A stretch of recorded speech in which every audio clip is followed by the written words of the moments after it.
So welcome back, everybody. This is Paul again, and today I'm going to do a little more about my series of esoteric teachings from ancient times and what I've learned over the last 45 years. And today I'm going to talk a little bit about the esoteric concept of health, how it comes about, and so on.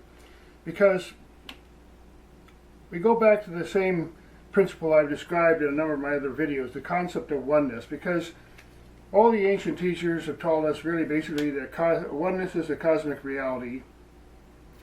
And when we start to feel ourselves becoming part of that through a process of meditation, expanding our senses and going within, we start to realize our whole life takes on a different dimension, because now we're basically integrated. We know that we're integrated, and we can participate with that integration, and we can do a lot more with this human body than we ever imagined. And again, you start with the whole concept of the oneness. Who are we? What are we? Ancient concepts about health have everything to do with, why do you want to be living for a long time in the first place? What is the purpose of our life? What are we going to do with this body? We can do all kinds of strange things with the human body, but not necessarily healthy things. So the concept, if you think about the fundamental concept of life, amazing thing, we're here for a miracle. Every breath we get given, it just goes on and on and on. Our body heals itself, we sleep, and so on. We need to make maximum use of the body, live long, healthy lives, and then fully enjoy the magic of being a human being. So it starts with the question of wholeness, the concept of wholeness, that we're already complete. We just basically have to get rid of the obstacles. For example, there might be a jewel caked with mud. You just chop the mud off and get rid of the mud and polish it a bit, and you have a jewel. It's a jewel without the mud, with the mud, or it's a jewel without the mud. So this human body is absolutely incredible, and a lot of these ancient teachers that have come down to us from centuries ago, they used a lot of different methods to help the body get into a state of resonance, a state of integration with nature. Sound, plants, water. Water's a whole other thing. A lot of people know about that already. Miracle of water, light, different frequencies of light. The elements, fire, air, earth, water. What happens on a very molecular level when we get involved and touch and taste the elements, using them to balance the body. Like, for example, you can put certain kinds of soil, certain kinds of mud on your skin, and it just is really, really helpful to the skin because it has minerals and so on. There's a lot of different natural healing techniques that were used for thousands and thousands of years. Again, the whole purpose of it was to have self-knowledge, and we get into things like esoteric psychology, where we have a psychology that's based on this completeness. It's based on that integration and knowing our soul, knowing what this body is just a vehicle. When there's a life force within us, the concept of who we are, what our self is, our capital self. I've known some very advanced psychologists in my lifetime and had some interesting discussions with them about some of these concepts, because if we think of our being as, well, we have to be this personality, and we have to, like basically a house of cards. We put everything just right, and we have this structure which we call our identity. And, the more it gets bumped up against in life and pushed around, we get it all buttressed up and everything, we get really defensive about it. We have a lot of people, we go through our lives always on defensive mode, because it's just like, okay, I got this structure here that I'm holding together with my energy and my mental energy. And I don't want anybody to disturb it, because then that's what I identify with. But the concept of esoteric psychology goes much, much deeper with that. And also has to do with getting the right minerals, to getting, again, integration with nature. Well, the water that is in our body, the elements that are in our body, the minerals that are in our body, all that has some kind of effect on our psychology. And that just makes common sense, really.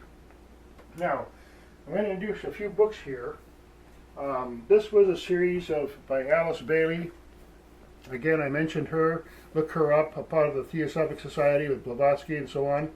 They all had their personalities, but if you read these books, you realize whatever the source was of her writing, it was pretty amazing, because, you know, it's very, very profound and very, very effective as well. Now, again, another series, Esoteric Healing. Healing starts with the concept of wholeness, that if our body's diseased and so on, or our mind is disturbed, there's something that we can let go of. We can get rid of the obstacles and add some of the things that we need, like nutrition, minerals, and salts, to integrate the body and, again, get it back into a rhythm and a balance. Balance and rhythm is part of nature, and the way we live makes a difference. So this very important book, I suggest people look into that if you can handle it. The Hidden Messages in Water, again, how water was known as for thousands of years as being very, very important, and it has a sort of a memory, and it has a sort of many different types of water, you might say, in terms of the way that it's polarized and ionized and so on. The Magic Tone, The Art of Music. Dane Rudyard, he's a very interesting man from the early part of the 20th century. A book about the soundscape. Sound is incredibly important in ancient teaching because it's extremely fundamental. Sound is something that we can easily experiment with and find out things for ourselves. That's one thing, a beautiful thing about sound. When we chant or we make a tone, like say the Om, and we feel in our body how that affects us. Our body has water and bones, and the sound goes through the bones and water very, very effectively. So you can experiment with sound and help yourself get into a nice rhythm, or by listening to natural sounds like a stream or the wind in trees. You take advantage of nature, all the elements around you, to expand awareness, become more sensitive, to see where other beingness and other life is happening all around us, but we don't always see it. We don't notice the subtle lives around us. And a lot of the ancient people, maybe they lived out in the forest or whatever, and they could just do whatever they could observe, and they came up with some very, very profound concepts and some observations that we are sharing today. Now, we get back into a little bit about who we are. If we're going to do anything with psychology, we need to know a little bit more about what's going on with this body system here. This was a man named Leadbeater. I think he was in the early part of the 20th century. It's called Man, Visible and Invisible. He was a psychic in a particular way, and he had a great ability to sense and see people's auras and kind of read the energy fields around people. A lot of people have this ability. And all of that has to do with our psychology, because if we want to become mentally healthy, we need to address some of these other parts. And the electrical, our aura is composed of many parts. I made a series that people can watch. I talked a little bit about the aura. There's an energy field. You can feel it. You can kind of sense it. You don't need to know all the colors and all that, but you can feel. When it's harmonious, you can really feel it. When it's not harmonious, you can definitely feel it. But yet sometimes people live day after day and they get accustomed to feeling really out of whack, and then they go in the forest and sit down for a while and they finally relax, and then they realize, oh my God, what was I missing? I'm just missing that feeling of rhythm and balance. Because if we let ourselves get synchronized with the profound energy that you might say breathes this universe, there is extremely high frequencies and high amounts of energy that are happening all around us. Just like you might think of, say, Wi-Fi might saturate a room, or mist might saturate an area. It's just full. We can conceive and feel a fullness of being around us, not necessarily visible to our physical eyes, but there's a definite rhythm that goes on, for example, in our breathing subconsciously, and there's a rhythm of the oceans, and a rhythm, there's a deep rhythm that many of the ancient people said, look, chant some sounds like Om, make sounds that get our whole being synchronized with the life around us, the energy around us, so that we are invigorated, you might say. Instead of having a day where we get tired and beaten down, like for example fluorescent lights, sitting down at an office and getting involved with all kinds of crazy interpersonal things at work, for example. You go out into nature and you just let yourself be and come back to your natural state of wholeness. It's not difficult. If the purpose of life, if water was not necessary, it could be rare, but we need water, so there's lots of water, there's lots of air, because we need it. The things that we need in life, in this planet, on the surface of this planet, wherever we go, it's sustaining our life. There's almost, you say, there's a rhythm of the planet that quote wants all the life on it. The earth wants to be healthy. The earth wants to have psychic experience of beauty, you might say. You can look at it that way. The nature is wholeness, and it's always trying to stay in rhythm and balance. And there's thousands and thousands of years and millions of years of the universe going on and on and on, that by now there's some basic underlying stability, and you might call it the cosmic breath, you might say, the cosmic sound.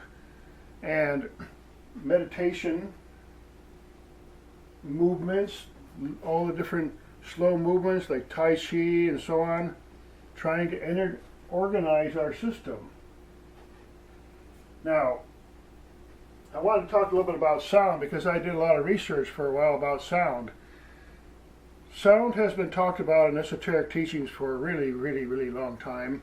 And I heard from a current Hindu teacher that sound, in the previous civilization, we mastered sound, but now we're mastering light. And sound is actually more fundamental, because apparently, if you take sound and you make it high enough frequency, it will have resonance, and at some point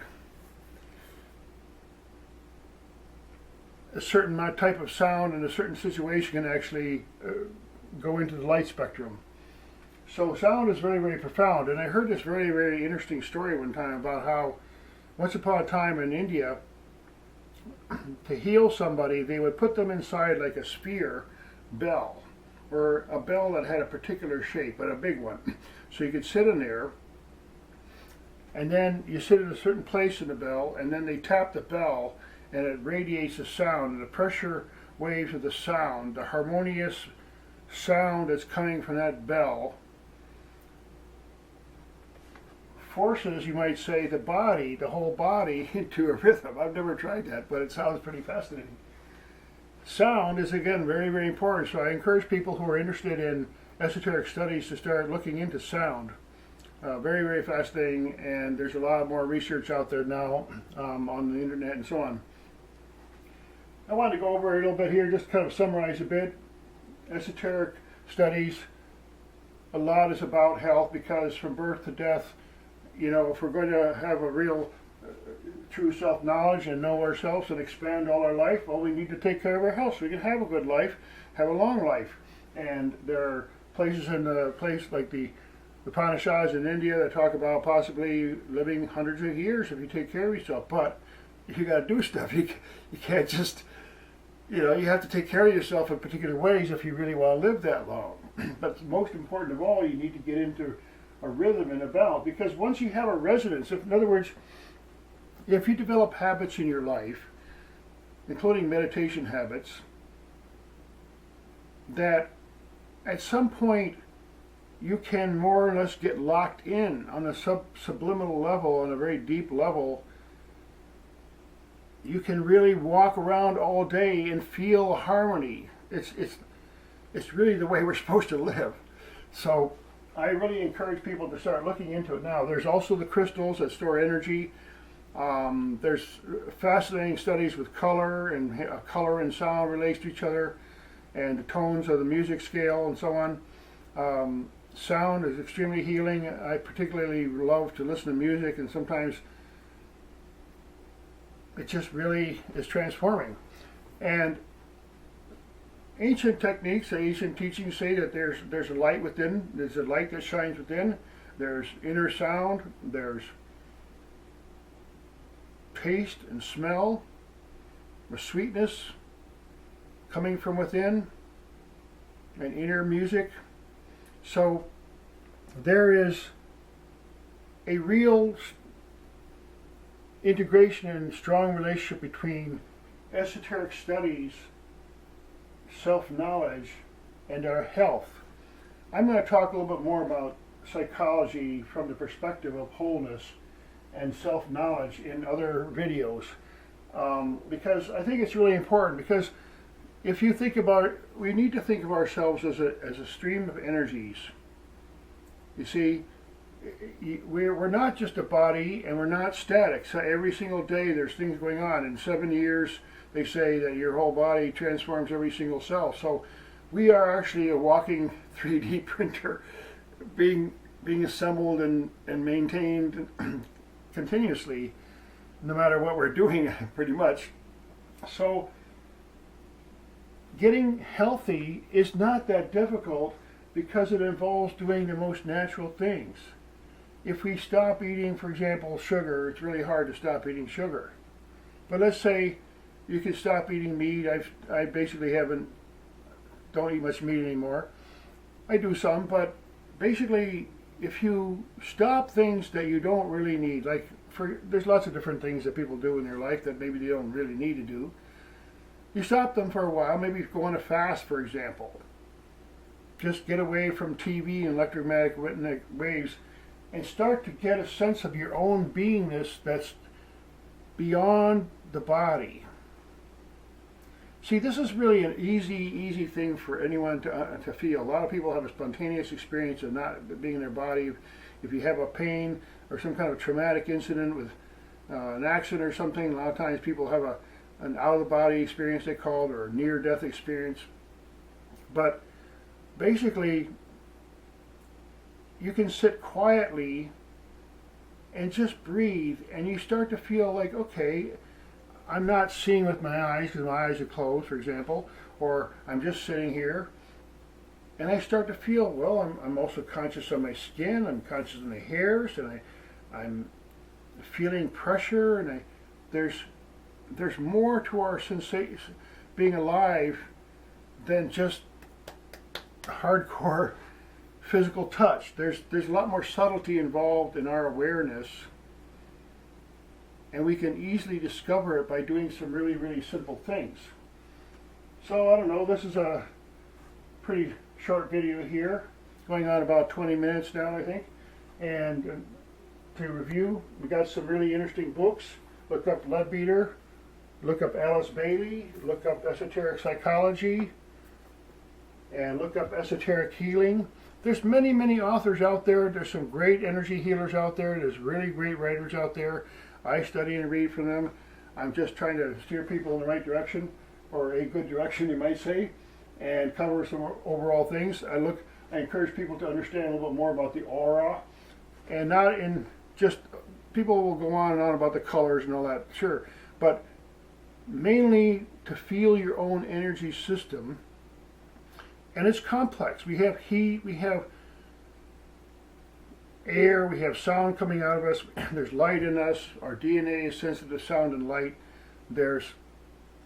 We have a very, very complex system here that's our vehicle. You might say like a jet plane. It has all kinds of features in it, and most of them we can't really see, But again, getting an understanding of the wholeness and the completeness, removing obstacles, getting into rhythm and balance, taking advantage of natural things to integrate ourselves with nature so that our body and our mind become healthier and healthier and stay healthier.